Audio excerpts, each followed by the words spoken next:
go through a process of broad consultation so they can gain broad public support.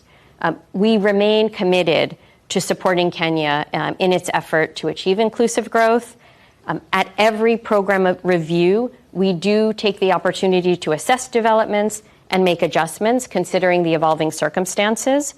And that's exactly what we're doing in our active and constructive discussion with the Kenyan authorities. And we're confident that we will be able to find a balanced path forward with Kenya.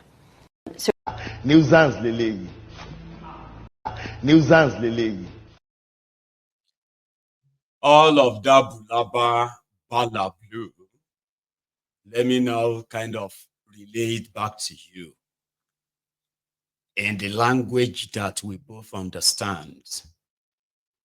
We provide facilities for Kenya, but the problem that some of our partners like Kenya, the problem they are having is called finance freeze. Big word, finance freeze, simply because they need money and they can't really generate enough. So we provide money for all that nonsense. What I can tell you is that Kenya, like other African countries, the political class are taking care of themselves. And IMF, World Bank is funding that lifestyle with the disguise of we are providing funding for development. So all you have to do as political class is to say, we need money on healthcare. We want to improve healthcare in our country. IMF will say, how much do you need? 5 billion. 5 billion what? Soros, okay, speak up. $5 billion. Are you sure? Now let's take a look at your GDP. Now let's take a look at your so and so. Now they rate them. They say, but you are just like a D minus, which simply means that if we give you 5 billion, can you pay 100 million back every month? No, you can't. Okay, this is what we're going to do. We need you to prove to us that if we give you this $5 billion, which we won't give you everything at once, we'll give you in a space of 5 years, okay? Don't worry. But you can go and tell us what you want to use it for, okay? Well, how can you prove to us that you'll be able to pay back with this little money you are collecting from your people? This money cannot pay back if we give you this money. Say, okay, what do you want us to do? We'll pay back. We want to use the money to develop Kenya. Say, okay, prove to us that you pay back. Okay, hang on. Right now, we are generating $1 million. And we are in debt of $1 billion. So that means we need $1 million in 100 places, 1,000 places. So 1,000 months and all that, kind of like how many years? We'll give you 4 years to pay it back, okay? So you are in debt, but you are generating 1 million. Now you are already paying like 900,000 back on your current debt. If you have to add another one, that means you will need to be, and they say you will need to be paying $2 million back. Currently now 1 million you are generating. Out of the 1 million, you are using $900,000 of it to service the loan, the current debt. So you have nothing left. $100,000 left from your revenue, $100,000 left. And you need another loan. How can you prove to them that you can pay $2 million instead of $900,000? It's okay, yeah, I'll show you. Now you decide to go and draft a bill and say you want to increase the taxes in your country to almost 40%. Like you really want to strangulate your people, to squeeze them out, like to be able to squeeze them up to $2 million every month in order to impress IMF. That we can pay, give us. Don't worry, give us. we invest in this, we invest in that. But when you look at their general budgets, like Nigeria, the heavy part of it goes into taking care of the politicians, from the president to vice, to their wives, to the national, parliament, members of the parliament, senators, and to also the state governors. This is what their budget covers most. So they buy themselves expensive cars. More Kenyan politicians who have private jets. There are Kenyan politicians who have private jets. You'll be wondering, they are not businessmen or politicians in Kenya. And that's how the corruption actually works for them. They go into international, this international, that. They live large. And the World Bank and IMF, their own is, as long as you are giving us $2 million and your people are not complaining, And once in a while, you can just, Michelin relocated to Kenya, has created 5,000 jobs. Neuralink has relocated to Kenya. It has created 1,500 jobs. Meanwhile, behind the scene, the money they are using to run the country, is coming from debt. And the way to keep the balance is to continue to strangulate their people to service the debt and just make everything look like, as long as they are paying salaries. And once in a while, they are opening this road or that road, or painting up that hospital and all of that stuff. Once they are doing that once in a while, people will notice. Everything will be going on fine like that. But this IMF told them to go and remove subsidy on the things that people are actually like benefiting, like Nigeria. And they did. That is where the casala burst. And now IMF is now trying to say, we are still working to find another means. What other means? Kenya don't get money to pay. Kenya says, if you want to give us money, right, it is ideal to put the money directly into Kenya economy, where they will see the money go into that place, completed and paying for that investment. We would like that. We don't want all this your IMF, World Bank conditions, where our own central bank, our politicians, they cannot sit in their right minds and actually plan for the country. Because whatever plan they have, it still must go and align with whatever the World Bank and IMF wants. Or else, they don't give you money. Okay, how are you going to run your country? Then you now realize that you will run your country perfectly well without these rogues. And you have seen it so far. Duplication of offices, duplication of roles. You will see about 1,000 people doing the same job, but they have different titles. Same job, or not doing it at all. And collecting and drawing from the public purse, themselves and their families. So when you cut them off, you realize that 50% of the money they are using to service debt, the debt is just the ones they use in buying the luxury life for themselves. Cut them off, cut all of that off, and you'll be wondering, where is all this money coming from? Because you've cut off the leeches. And that's why we have to keep wishing Kenyans all the best. Tuesday.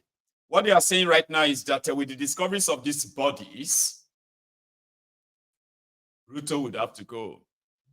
Now, will Ruto go peacefully and call for a new election? Or Ruto will sit on and continue with his own plan that I believe is the solution? Because right now we heard that the police IG has resigned. I'm done. So there could be some other senior security officials that are going to throw in the towel and say, you know what, we are not going to probably do what you are going to be thinking of next. Or not throw in the towel. The supposed elders of Kenya, yes, they may probably be on the phone with him right now or to him right now and say, listen, it is time before things get really, really, really, really, really worse and bad for you. This is no longer looking good. So we wish them well, and we look forward to what a gentleman Ruto will be. And they say if Ruto go, who's going to be the president? It's going to be the vice president, which they are in coalition. And I heard that it's just a coalition of different political parties. And right now, there's already a big crack within the presidency of Kenya, where the vice president has become, there was a letter we read here the other day where their DSS, their supposed secret service or state police, state secret service, they wrote a letter threatening the vice president that they have all his dossier, they have all of his secret that they are ready to publish. This is to show the crack in their presidency. So things are about to get really messy. Now, like I said, an autopsy will likely have to determine the bodies they found on that dump site. Okay? So if the autopsy clears them as a crime committed elsewhere that has nothing to do with the protesters and all of that, well, that may buy Ruto some time. But the narrative right now in Kenya is that he has to go. Like just have to go now. It's a shame anyway. Now let's leave Kenya and go back to Nigeria in Abuja. But let's stop by in Jos. I showed you earlier today the school building that collapsed. Two-story building collapsed in Jos North local government area is called. And no figure has been given of any casualty. There's been reported casualty, right, or casualties, but there's no exact figure given. There's been so many videos out there as well where children, because they were children, school children, it says about 200 of them in the building when it collapsed, right? Here is a BBC coverage of it in a way. Again, I try to cut off what could probably stress you or upset you. This one happened today when the children were writing the examination ahead.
So normally, you would have the entire area cordoned off.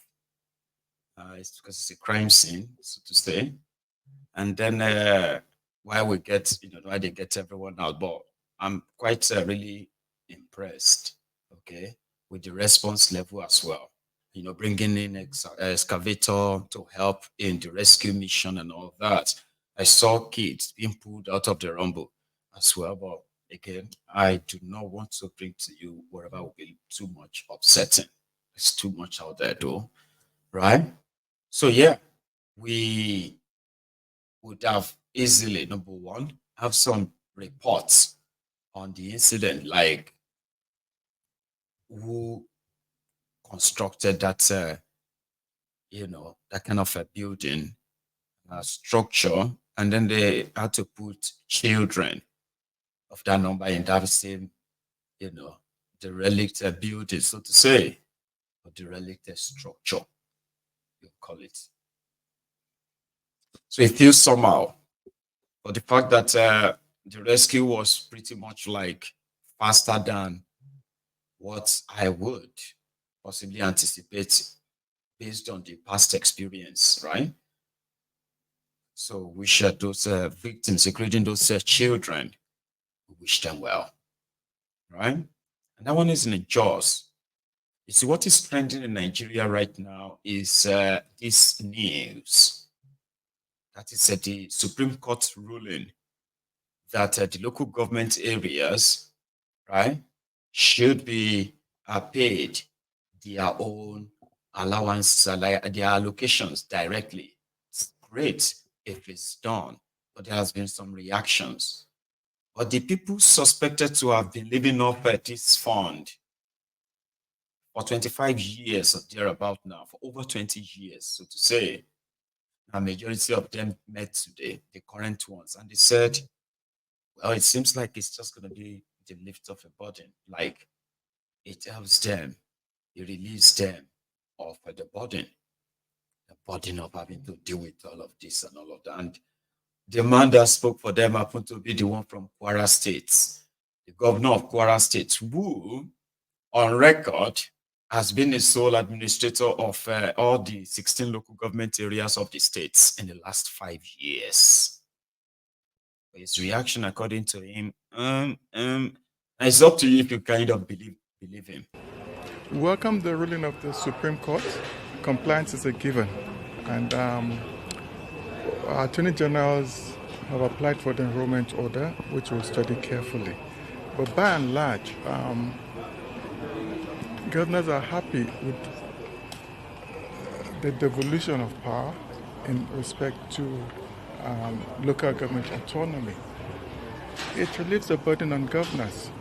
People really don't know how much states expend in bailing out local governments. It's not going to affect the states. We've never tampered with local government funds, so it's going to continue. What the local governments have to do is to manage themselves, especially with the upcoming minimum wage, to manage their affairs and make sure salaries are paid. Traditional rulers get the 5%, and those are the main issues. The forum will meet next Wednesday to look at the issue wholly and then come up with a resolution on that. As you're aware, the tripartite committee has met and submitted its report. Yes. A movement of figure is a prerogative of the president, which he will also transmit to the National Assembly for robust debate before it's adopted. So, another thing that these thieves usually say is that they have been using the state money to subsidize local government areas because their allocation is never enough. But here I have for you from the National Bureau of Statistics. They have placed the repository of all supposed archive of the federal government of Nigeria, the local government administration and local government fund. Between the month of June 2023 and May 2024, 30 local government areas and the total of what they collected or received from the federation account. I'm talking about 30 local government areas shortlisted, and I will kind of tell you what they got. I was underplaying some of them before. In Lagos State, Alimosho local government area in 1 year collected 18.4 billion naira. So, averagely, you will say Alimosho local government collects at least 1 billion, 1 1 billion and 50 million every month. That means Alimosho local government collects over 1 billion every month in the last 1 year. Ajeromi Felodun in Lagos collected 14.4 billion naira in the last 1 year. In the same Lagos state, Koshope local government collected 14.25 billion naira. Mushin local government collected 14.05 billion naira in the last 1 year. Oshodi Solo collected 13.99 billion naira. Ojo local government collected 13.24 billion naira. Ikorodu local government collected 13.58 billion naira. Did they follow? Right. Surulere local government in Lagos collected 13.24 billion naira in just in 1 year. Agege local government collected 12.96 billion naira. FCT Abuja Municipal FCT Abuja collected 12.88 billion naira. Ifakojaye in Lagos collected 12.75 billion naira. Shomolu local government collected 12.6 billion naira in 1 year. Then you have Ikeja local government area collected as well 12.3 billion naira. Amu Wardofin collected 12 billion in 1 year. That is like 1 billion every month. Then you have Etiosa local government area collected 11.98 billion. That's almost 12 billion too. Lagos mainland collected 11.98 billion in 1 year.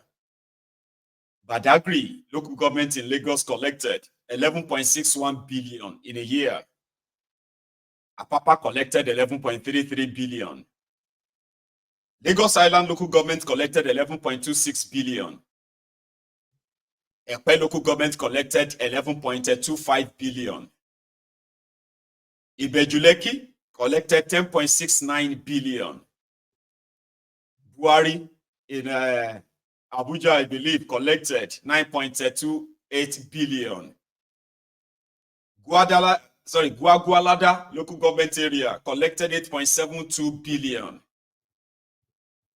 Kwali local government area collected 8.43 billion in a year.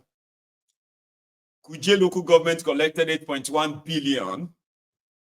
Then Port Harcourt local government area in Rivers State collected in a year 7.7 billion. While Obi-Akpo local government area collected 7.19 billion. The next is Nasarawa in Kano. Nasarawa local government area in Kano collected 6.39 billion naira in a year. Bauchi, this is Bauchi local government area in Bauchi state, collected as well 6.24 billion naira in the last 1 year. Any of you who came from all these areas, these local government areas, imagine some of you who didn't know that your local government area actually was paid over 1 billion naira. Then one Mofo governor is telling you that he is not touching local government money. Yet local government workers are not paid. Local government primary schools are all dilapidated. Local government clinics, primary health care is dead. Community roads, township roads, community drainage system, all gone. And yet, your money, where is your money? They say it is with the governor. And then these criminals tells you and say, I am only doing you a favor. I don't think you believe that. But here is Akpabiole. Akpabiole, before we get to Akpabiole, one of these will be Ikwere local government and others from Rivers states. They celebrated the judgment. So I want you to, let's go to their court first. Then we'll kind of hear from Akpabiole. on the implementation, because like the money should go directly now. In all the 774 local governments in Nigeria, our people can now see rapid development.